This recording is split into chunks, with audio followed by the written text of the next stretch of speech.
Assalamualaikum warahmatullahi wabarakatuh. Perkenalkan, nama saya Madina Gania dengan NIM 230104010087. Di sini saya akan menjelaskan mind mapping mengenai mata kuliah integrasi ilmu yang diberikan oleh Ibu Rizkia selaku dosen pengampu mata kuliah integrasi ilmu ini. Oke, selanjutnya memasuki bab-bab yang akan dijelaskan, yaitu mengenai materi pertama adalah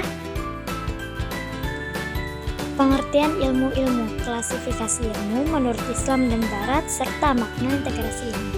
Yang pertama mengenai pengertian klasifikasi ilmu-ilmu, klasifikasi ilmu menurut Islam, klasifikasi ilmu menurut Barat, dan yang terakhir makna integrasi ilmu. Memasuki materi yang kedua yaitu tauhid sebagai paradigma integrasi ilmu serta dalil-dalil nakliyah. Yang pertama, pengertian paradigma dan tauhid secara umum. Yang kedua, definisi tauhid sebagai paradigma integrasi ilmu. Yang ketiga, gagasan dan konsep paradigma tauhid. Dan yang terakhir, landasan paradigma tauhid. Materi yang ketiga yaitu dikotomi ilmu barat. Yang pertama, mengenai pengertian dikotomi ilmu. Yang kedua, sejarah dikotomi ilmu. Dan yang ketiga, problem dan solusi dikotomi ilmu. Materi yang keempat mengenai islamisasi sains dan saintifikasi islami. Yang pertama, pengertian islamisasi sains dan saintifikasi islami. Yang kedua, sejarah islamisasi sains dan saintifikasi islami. Dan yang terakhir, problem dan solusi islamisasi sains dan saintifikasi islami. Oke, materi yang kelima mengenai hakikat eksistensi integratif. Pertama, hakikat eksistensi integratif, imaterial, imajinatif, dan yang terakhir material. Materi yang keenam mengenai hubungan ilmu spiritual, rasional, empirik atau huduri husuli, yaitu pengertian rasional, pengertian spiritual, pengertian empirik, pengertian huduri husuli, hubungan rasional, spiritual, empirik, huduri husuli. Dan materi yang terakhir yaitu mengenai integrasi ilmu untuk pengabdian kepada Allah, kemaslahatan manusia dan alam. Yang pertama mengenai integrasi ilmu, yang kedua konsep integrasi ilmu pengabdian kepada Allah, kemaslahatan manusia dan alam. Yang ketiga, manfaat integrasi ilmu untuk pengabdian kepada Allah dan kemaslahatan manusia dan alam. Dan yang terakhir, integrasi ilmu dalam pendidikan. Oke, selanjutnya kita akan memasuki materi yang bab yang pertama mengenai pengertian klasifikasi ilmu. Ilmu adalah sebuah konsep yang kompleks dan memiliki banyak definisi berdasarkan pandangan para ahli dari berbagai bidang. Berikut adalah beberapa definisi ilmu menurut beberapa ahli, yaitu Karl Popper, yang menurutnya adalah ilmu ada upaya untuk menguji dan menguji ulang pengetahuan melalui metode ilmiah. Sedangkan menurut Albert Einstein itu ilmu itu fantasi tertib, yaitu menggambarkan pandangan tentang peran imajinasi. Klasifikasi ilmu menurut Islam. Klasifikasi ilmu dalam Islam mencerminkan pandangan dan prinsip-prinsip Islam dalam memahami pengetahuan dan cara mengorganisirkannya. Klasifikasi ilmu dalam Islam tidak hanya berkaitan dengan disiplin ilmu, tetapi juga dengan nilai-nilai agama, etika, dan filosofi Islam. Berikut adalah beberapa poin penting dalam pembahasan klasifikasi ilmu menurut Islam. Klasifikasi ilmu agama dan ilmu dunia. Dalam Islam terdapat pemisahan antara ilmu agama dan ilmu dunia. Ilmu agama mencakup studi tentang Al-Quran, hadis, fikih, akidah, dan yang lain-lain. Sementara ilmu dunia mencakup ilmu pengetahuan, teknologi, dan disiplin ilmiah lainnya. Islam menekankan pentingnya kedua jenis ilmu ini untuk memahami dunia dan menjalani kehidupan sesuai dengan ajaran agama. Yang kedua, klasifikasi etika dan moral. Dalam Islam ada klasifikasi etika yang mengatur perilaku manusia berdasarkan prinsip-prinsip agama. Etika Islam mencakup konsep-konsep seperti akhlak dan adab atau tata krama yang memandu perilaku manusia dalam berbagai konteks.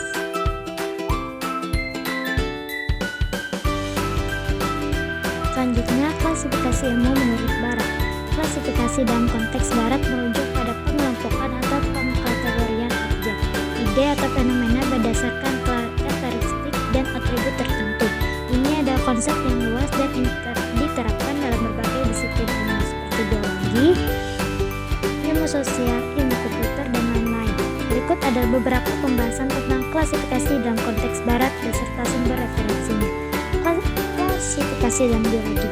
Dalam biologi, klasifikasi merujuk pada sistem pengelompokan makhluk hidup menjadi kelompok berdasarkan kesamaan karakteristik. Ini dikenal sebagai taksonomi. Salah satu sumber referensi yang dapat adalah digunakan pada buku teks biologi seperti Biology, karya Neil Campbell dan Jane Berridge. Klasifikasi dalam ilmu komputer. Dalam ilmu komputer, klasifikasi merujuk pada teknik-teknik yang digunakan untuk mengelompokkan data atau objek ke dalam kategori tertentu berdasarkan fitur atau atribut tertentu. Anda dapat merujuk kepada buku seperti Pattern Recognition and Machine Learning, karya Christopher M. Pearson. Selanjutnya yaitu makna integrasi ilmu. Integrasi ilmu adalah konsep yang mengacu pada penggabungan atau penyatuan berbagai disiplin ilmu atau pengetahuan untuk mencapai pemahaman yang lebih komprehensif atau untuk memecahkan masalah yang kompleks. Integrasi ilmu menekankan pentingnya melihat dan memahami hubungan antara berbagai bidang pengetahuan dan menggunakan pendekatan lintas disiplin untuk menghasilkan pemahaman yang lebih mendalam.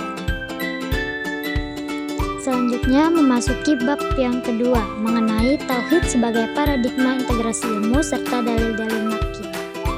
Yang pertama, pengertian paradigma dan tauhid secara umum. Yang kedua, definisi tauhid sebagai paradigma integrasi ilmu. Yang ketiga, gagasan dan konsep paradigma tauhid. Dan yang keempat, landasan paradigma tauhid. Oke, pertama kita akan bahas pengertian paradigma dan tauhid secara umum. Paradigma. Istilah paradigma muncul sejak di Inggris. Istilah ini paradigma adalah serapan yang berasal dari bahasa Latin, yaitu paradigma yang berarti suatu model atau pola. Dalam bahasa Yunani, paradigma atau para dan deime yang berarti untuk membandingkan, persebaran, dan memperlihatkan. Dari serapan bahasa Yunani tersebut dapat diartikan bahwa paradigma adalah cara pandang orang terhadap diri dan lingkungannya yang akan mempengaruhi dalam berpikir, bersikap, dan bertingkah laku. Yang kedua yaitu tauhid. Menurut bahasa, kata tauhid berasal dari bahasa Arab tauhid bentuk masdar dari kata wahada yang artinya al-i'tiqadu bi wahdaniyati, keyakinan atau atas keesaan Allah. Sedangkan pengertian secara istilah, tauhid ialah meyakini bahwa Allah Subhanahu wa taala itu esa dan tidak ada sekutu baginya. Kesaksian ini dirumuskan oleh kalimat syahadat la ilaha illallah atau tidak ada Tuhan selain Allah. Selanjutnya adalah definisi tauhid sebagai paradigma integrasi ilmu. Tauhid sebagai paradigma integrasi ilmu adalah pandangan atau konsepsi yang mengintegrasikan prinsip-prinsip tauhid ke dalam berbagai bidang ilmu, pengetahuan, dan kehidupan manusia. Dalam konteks ini, tauhid menjadi kerangka pemikiran menyatukan perspektif ilmiah, etika, moral, dan tindakan manusia berdasarkan keyakinan akan keesaan Tuhan, serta menjadikan Tuhan sebagai titik fokus utama dalam memahami alam semesta dan kehidupan. Selanjutnya akan membahas gagasan dan konsep paradigma tauhid dalam integrasi ilmu. Terdapat dua term penting dalam konsep ini, yaitu tauhidi dan tauhid. Istilah tauhidi terambil dari kata tauhid yang dalam bahasa Arab sering diartikan dengan mengesahkan atau wahada yuwahidu. Dalam hal ini mengesahkan Tuhan, sedangkan paradigma merupakan sebuah istilah yang diambil dari bahasa Inggris dan telah diserap ke dalam bahasa Indonesia sebagai paradigma. Dalam KBBI, paradigma diartikan dengan pola atau kerangka berpikir. Dengan demikian, tauhidik atau paradigma tauhid dapat dipahami sebagai sebuah kerangka berpikir yang melandaskan prinsip tauhid, yaitu mengesahkan Tuhan. Gagasan dan konsep tauhidik paradigma ini belakangan dipopulerkan oleh para aktivis gender seperti Aminya Wadud. Wadud sendiri mengakui gagasan inilah yang menjadi basis utama pemikirannya. Dalam bukunya, ia menegaskan bahwa tauhid merupakan basis teologi bagi kesetaraan laki-laki dan perempuan. Selanjutnya, landasan paradigma tauhid dalam teks agama, Al-Quran, dan hadis.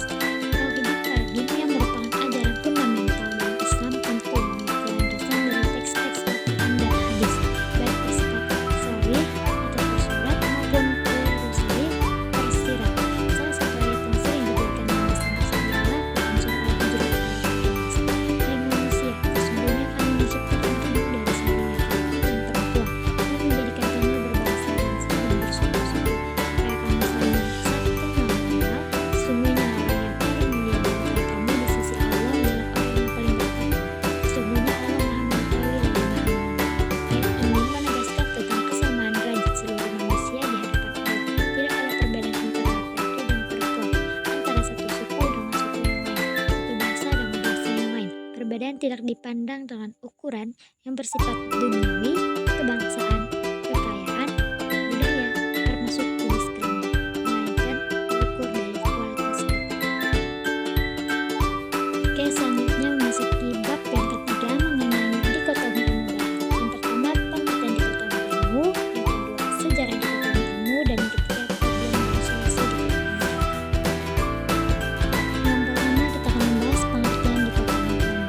Secara etimologi, istilah dikotomi berasal dari bahasa Inggris, yaitu dikotomi, yang berarti membedakan dan mempertentangkan dua hal yang berbeda. Sementara dalam Kamus Besar Bahasa Indonesia, dikotomi diartikan sebagai pembagian atas dua kelompok yang saling bertentangan.